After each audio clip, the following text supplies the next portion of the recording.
जीवन कैसे संवारे। पुराने जमाने की बात है। एक देश में ऐसा रिवाज था कि कोई मनुष्य एक बार राजा बनाया जाता और उस राजा को 5 वर्ष तक राज्य करने का मौका दिया जाता। जितने भी सुविधा चाहे उठा सकता था, जो भी आनंद चाहे ले सकता था, लेकिन 5 वर्ष बाद एक ऐसा बंधन था कि उस राजा को पकड़ ले जाते थे और एक ऐसे द्वीप में छोड़ देते जहाँ न कोई मनुष्य था, न कोई पहाड़, न कोई पेड़ पौधा, न कोई घास पात थी। अकेला प्राणी, अकेला राजा बैठा रहता था।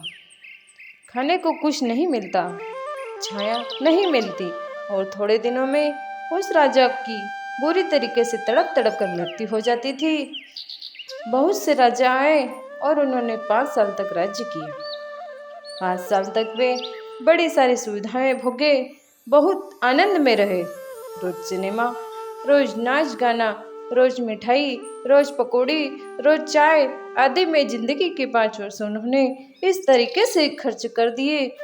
5 वर्ष बाद जब उनके जाने का वक्त आया तो वे बहुत रोए, चिल्लाए, लेकिन आदमी उन्हें घसीट ले गए और उसी बियावान जंगल में छोड़ दिए।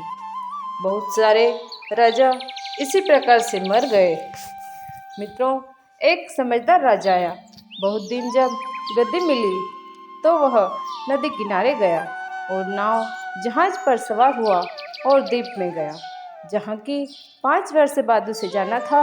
वहाँ जाकर के उसने एक काम शुरू किया कि जो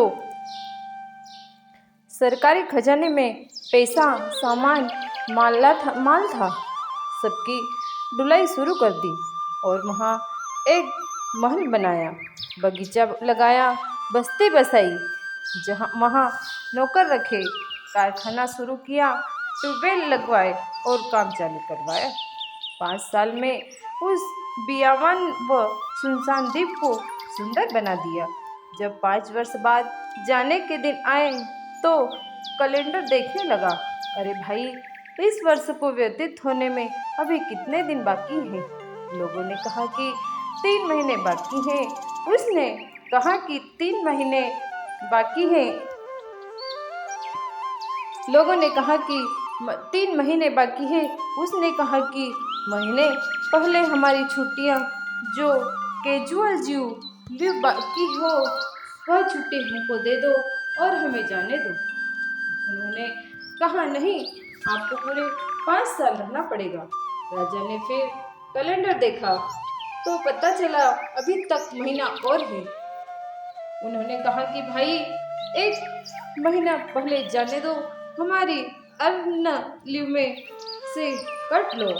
लोगों ने कहा कि कैजुअल लीव भी नहीं और अर्न लीव भी नहीं, पूरे 5 साल आपको यही रहना पड़ेगा। राजा पूरे 5 साल रहा। 5 साल बाद दूसरे राजा जबकि रोते चिल्लाते हुए बेचारे दुखी होते हुए विदा होते थे, वहीं यह राजा हंसी खुशी से गीत गाता हुआ, बाजे बजाता हुआ और अपनी बुद्धिमानी का झंडा फहराते हुआ उस द्वीप में चला गया। यह कहानी बहुत पुरानी है, लेकिन यह हमारे और आपके जीवन से घनिष्ठ संबंध रखती है। हमको थोड़े दिनों के लिए एक राजा जैसा मौका मिला है, थोड़े दिन में जीने के लिए मिले हैं। इस जिंदगी को किस तरीके से खर्च किया जाए, यह जानना समझना जरूरी है। हम बेवकूफ राजाओं के तरीके से, जिन्होंने पूरे 5 साल अपनी छोटी छोटी सुविधाओं का ख्याल करने में व्यतीत कर दिए और जब जाने का वक्त हुआ तब परेशान हुए। क्या हमको उन्हीं की तरह का राजा बनाना चाहिए अथवा उस तरह का राजा बनाना चाहिए जिसने कि पूरे के पूरे 5 साल जहाँ कहाँ भी अपना समय गुजरना है वहाँ के लिए पहले भी अपने लिए सुविधाएं पैदा कर ले। मानव जीवन अनमोल है। सांसारिक सुविधाओं के लिए इसे न खर्च करे, परमात्मा की कृपा से मिलता है, पता नहीं कभी मिलेगा भी नहीं। इसका हम सदुपयोग करें, कैसे करें, इसका हम आत्मचिंतन करें।